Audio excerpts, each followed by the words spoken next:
Bapak Ibu yang dirahmati Allah Subhanahu wa taala, bagaimana cara kita berniat dalam salat, dalam berwudu?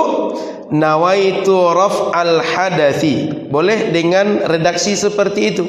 Saya niat wudu ini ya Allah untuk mengangkatkan hadas. Kalau niatkan mengangkatkan hadas, maka semua perbuatan yang disyaratkan wudu itu boleh dilakukan. Ada lagi yang kedua, nawaitu istibahatas shalah awit tawaf aw massil mushaf. Saya niat untuk boleh salat, saya niat untuk boleh tawaf, saya niat untuk boleh megang mushaf.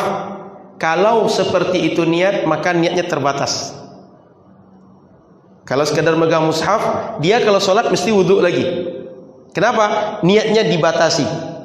Tapi begitu raf'al hadas, mengangkat hadas, semua perbuatan yang tak boleh ketika berhadas menjadi boleh dengan kita menghilangkan hadas.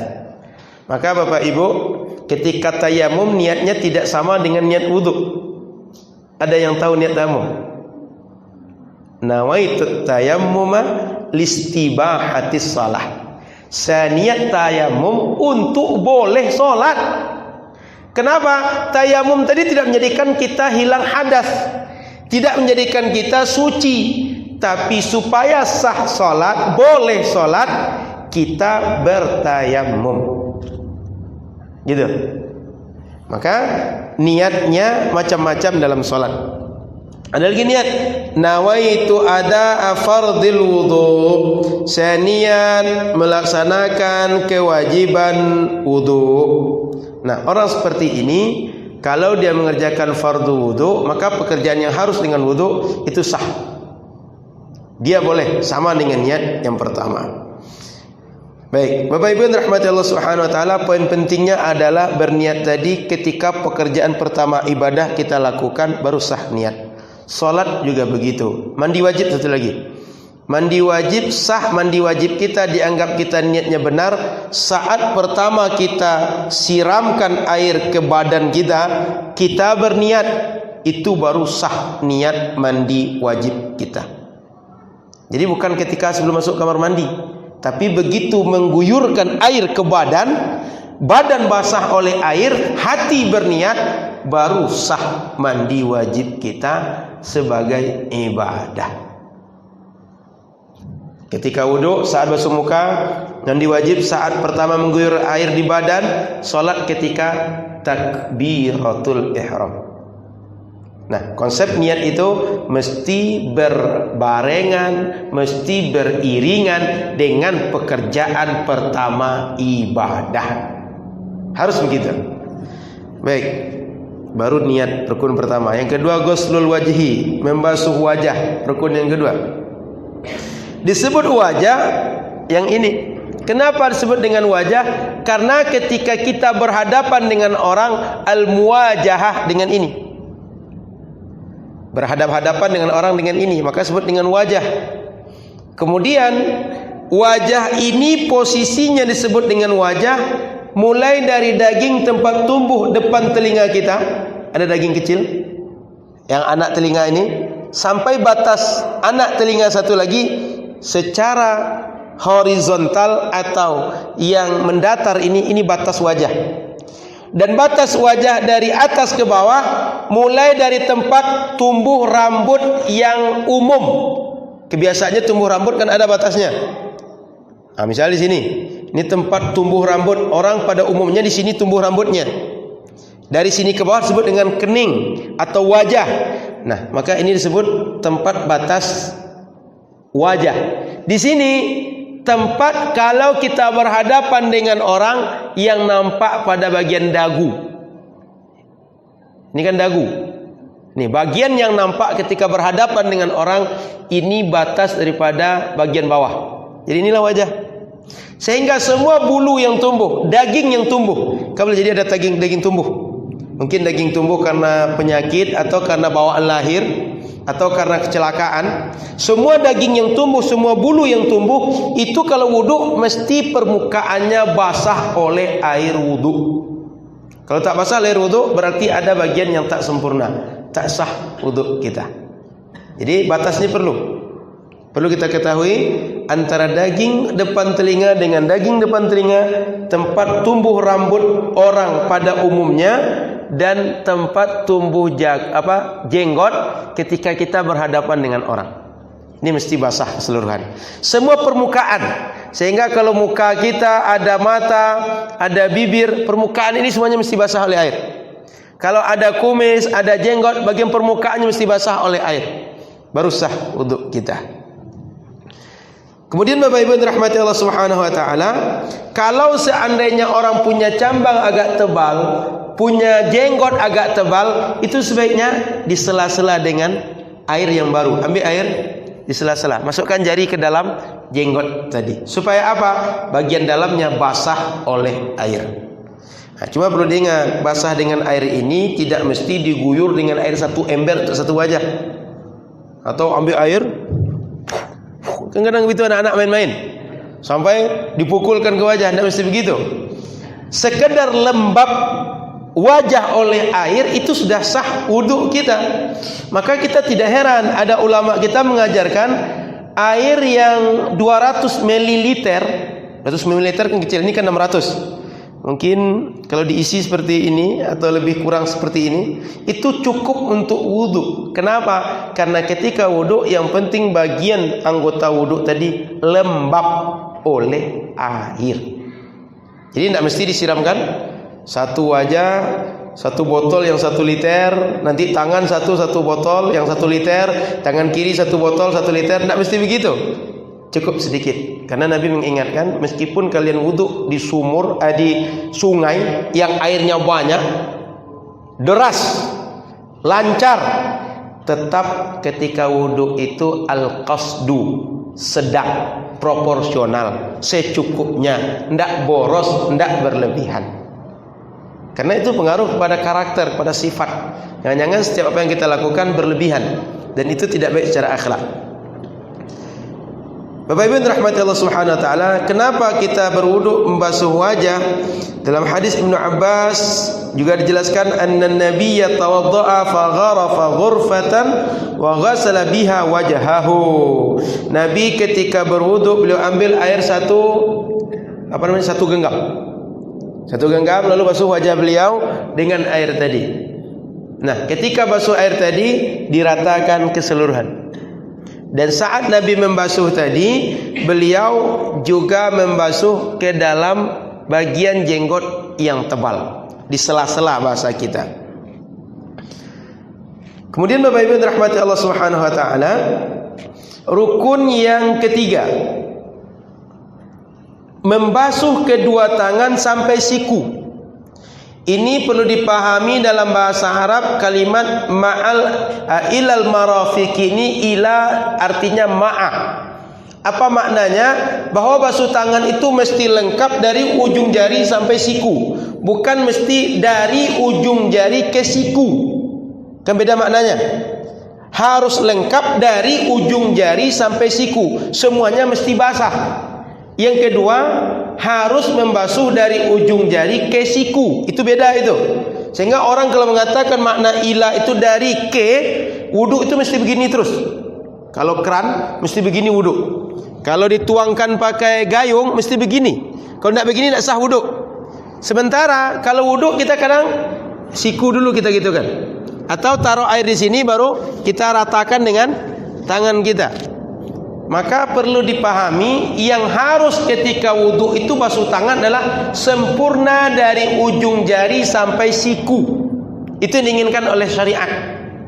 Caranya apakah air pertama dari ujung jari ke siku, atau dari siku jatuh ke bawah, atau di tengah lalu kita ratakan, atau bersamaan? Boleh semuanya. Contoh orang yang masuk sungai, ketika wudu dimasukkan tangan ke dalam air lalu niat, itu sah. Tidak mesti berurutan dari ujung jari ke siku. Jadi ada orang masuk kolam renang, meloncat dari tempat yang tinggi. Anak-anak kalau mandi di sungai kan gitu, mandi kolam renang meloncat tempat tinggi itu. Begitu dia masuk, dia niat wudu. Dia basuh, dia niatkan basuh wajah dulu, kemudian tangan, kemudian kaki, bersamaan semuanya basah, sah wudunya. Kenapa?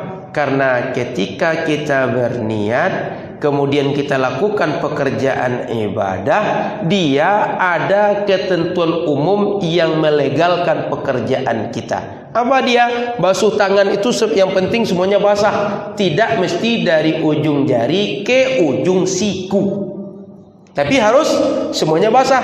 Sampai mana siku itu? Semua selingkar, jangan sampai di sini saja. Nanti basuh siku sikit, kemudian yang lain basuh. Tidak begitu, tapi selingkar siku. Maka kalau bisa lebih sedikit dari lingkar siku lebih baik. Kenapa?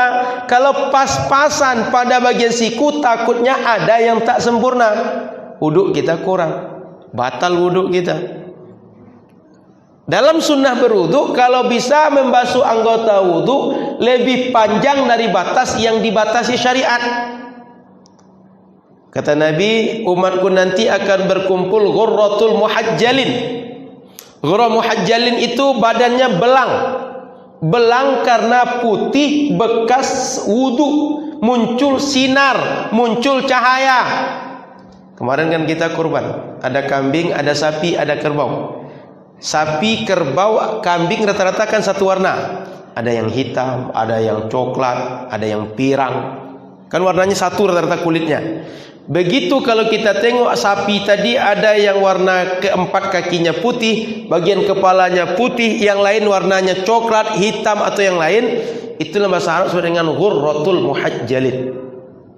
Nah, orang yang berwuduk di dunia, di akhirat nanti badannya begitu. Tangan, wajah, kaki itu bercahaya, nampak beda dengan anggota badan yang lain. Kenapa? Cahaya dari wuduk. Maka wudhu itu berasal kata-kata widha'ah. Apa widha'ah itu? Yang bercahaya. Dalam Al-Quran disebutkan tentang matahari bersinar di siang hari, dhiya. Kalau di PLN masjidnya ad-dhiya. Kenapa ad-dhiya? Yang bercahaya terang. Cahaya matahari dalam Al-Quran menggunakan kalimat dhiya. Wudhu yang melahirkan cahaya terang. Sehingga orang kalau berwudhu, wajahnya itu nampak berseri-seri, nampak bersinar. Orang kalau tak berwudhu, gelapnya nampak wajah, meskipun putih, meskipun ganteng, tapi tak menarik, tak mempesona kalau kita melihatnya. Tapi ada orang, mungkin dia tua, mungkin sudah banyak bulu di wajahnya itu beruban, cuma kalau menengok itu adem perasaan, tenang, sejuk, ingin lama-lama menatap dia. Kenapa? Ada daya pikat di wajahnya. Apa daya pikat tadi? Nur dari zikirnya, nur dari wuduknya. Maka orang kalau rajin berzikir, orang rajin wuduk, kita senang natap wajahnya. Nah, maka kalau kita Bapak Ibu ingin wajah kita wajah yang menyenangkan orang, orang senang melihatnya, banyak berzikir dan rajin wuduk. Jadi balik kepada cerita tadi, ketika basuh siku, kita bisa lebihkan sedikit, supaya jangan sekedar melunasi yang wajib dan takut ada yang kurang. Sehingga sahabat Abu Hurairah mendengar hadis ghurratul muhajjalin tadi, ketika wudu beliau membasuh tangan sampai ke ketiaknya, supaya panjang bekas wudu. Maka Bapak Ibu kadang ketemu kalau orang wudu itu selain basuh kepala, dia kadang basuh lagi bagian tengkuk. Pernah tengok? Supaya bekas wudunya panjang, lebih daripada batas yang diwajibkan. Basuh tangan tak sekadar di siku, sampai apa namanya? Otot ini, bahu. Apa nih, Bang? Pokoknya bagian yang sini nih. Lengan, sampai lengan itu. Basuh kaki sampai lutut kadang. Yang wajibnya cuma mata kaki, tapi sampai lutut. Kenapa? Supaya panjang bekas wudu. Dalilnya dari Rasul. Itu tanda di akhirat nanti. Bukan orang itu lebay dalam ibadah, bukan. Tapi supaya bekas wudu itu cahayanya lebih panjang, lebih banyak. Dan itu keistimewaan umat Nabi Muhammad sallallahu alaihi wasallam. Kemudian perlu diperhatikan, kalau kita pakai cincin di tangan, pakai jam di tangan, pakai gelang di tangan, sebaiknya ketika basuh digerakkan. Supaya apa? Pasti mengalir air ke dalam bagian yang ada jam, yang ada cincin, yang ada gelangnya. Termasuk kuku. Jangan sampai kalau kuku kita panjang ada kotoran lalu tersumbat air masuk ke dalam bagian dalam daging yang ada di bawah kuku yang panjang. Nah, itulah sebabnya kenapa sebagian kita tidak dibolehkan pakai kutek yang bahannya tidak tembus air. Khawatir ketika wudu, ketika mandi wajib tak sempurna basah anggota yang harus dibasuh. Itu. Azan baru 3, belum 6. Baik, jadi kita cukupkan sedikit lagi. Maka kalau kita membasuh ada jam, ada ada cincin, ada gelang, sebaiknya digoyang supaya apa? Pasti basahnya. Sudah itu, ketika kita membasuh, jika ada anggota badan mungkin tambahan seperti jarinya 6 atau ada daging tumbuh, itu mesti dibasuh bersamaan dengan anggota yang pokok dari badan kita. Kan ada orang gitu Pak, kadang nampak tangannya jari tambah 1 atau ada anak tangan gitu. Itu ada, bukan mustahil. Hal yang seperti itu dia menjadi anggota tangan mesti dibasuh sempurna ketika berwudu. Kemudian saya kira cukup ini dulu. InsyaAllah kita sambung di masa akan datang.